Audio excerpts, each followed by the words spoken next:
ঝাড়ু দিয়ে আমার রিক্সাটারে বাড়ি দিতেছো কেন? আমার রিক্সাটা করছে কি? এই রিক্সা হইলো কি আমার সংসারের সর্বনাশের মূল। বলি এই রিক্সা চালায় তুমি কয় টাকা পাও দিনে? ক্যাব না হইলে আমি কি করব? তুমি রিক্সা চালাইতেছো? এই খলিল চেয়ারম্যানের একমাত্র মেয়ের জামাই রিক্সা চালায়? আপনার ভাইয়া মুন্নি, সে আমারে মন থেকে ভালোবাসে। প্রতিদিন চুপ! খবরদার আমার সামনে ভালোবাসা কথা কবি না। খালি সাইলার আলু নিয়ে আইলা। আজকে বেশি টাকা খ্যাপ মারতে পারি নাই। মুন্নি, কিছু কইবা? তোমার বাজানের লগে দেখা হয়েছিল, আমার গালে পর্যন্ত থাপ্পড় মারছে। কি?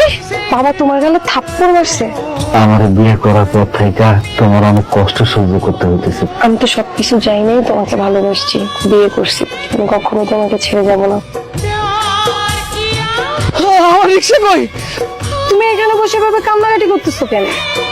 আর তোমার রিক্সা কই? আমার রিক্সাটা চুরি হয়ে গেছে। আমাকে সংসারটা কেমনে চলবো? আমরা খাবো কি? যা গটা তা তো গইতেই গেছে। এখন এমনি কান্না করলে কি আর রিক্সা ফিরাইবো? ওই রিক্সাওয়ালা ফকিনের বাচ্চা যতবার রিক্সা কিনবে ততবার ও রিক্সা চলবে, কতদিন রিক্সা চালাতে পারে। ভার্সিটিতে যাবা না? আমি তোমারে ভার্সিটিতে রাইখা তারপরে খ্যাপ মারো। আচ্ছা শোনো, তোমার আমারে ভার্সিটিতে পৌঁছায় দিতে হইব না। আমার একটু হাতে কাজ আছে, কাজটা শেষ করে আমি নিজ দায়িত্বে সুন্দর মতো ভার্সিটিতে চলে যাব। আচ্ছা ঠিক আছে। এই রিক্সার দিকে খেয়াল রাখো, সাবধানে যাও। মুন্নি, চল মা, কাপড় চুলো যা। না বাবা, আমি যাবো না। এই রিক্সাওয়ালার মধ্যে কি এমন আছে? সাগর আমাকে অনেক ভালোবাসে। যতদিন তুই আমার বাড়িতে না যাবি আমি তোর হাতে কিছু খাবো না, কথাটা মনে রাখিস। বাবা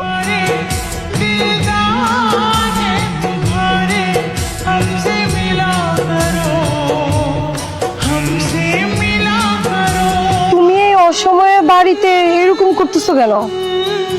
তোমাকে যে আমি বললাম আমার বিসিএস পরীক্ষার কোচিং এর জন্য ফিটা জমা দিতে হবে, তুমি কি এটা ভুলে গেছো?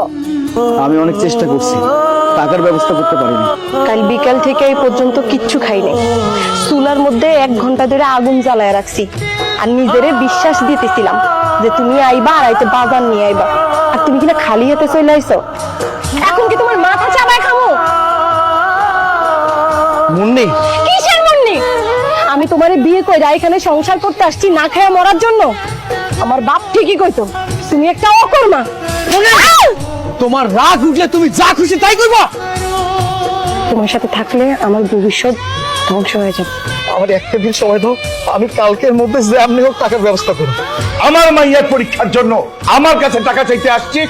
যা। টাকার ব্যবস্থা হয়ে গেছে। সত্যি বলতেছো তুমি? আরে শুনো না, আমার তো বিসিএস হয়ে গেছে। তুমি কি পাস করছো নাকি ফেল করছো? আরে বাবা, আমি বিসিএস পাশ করে গেছি।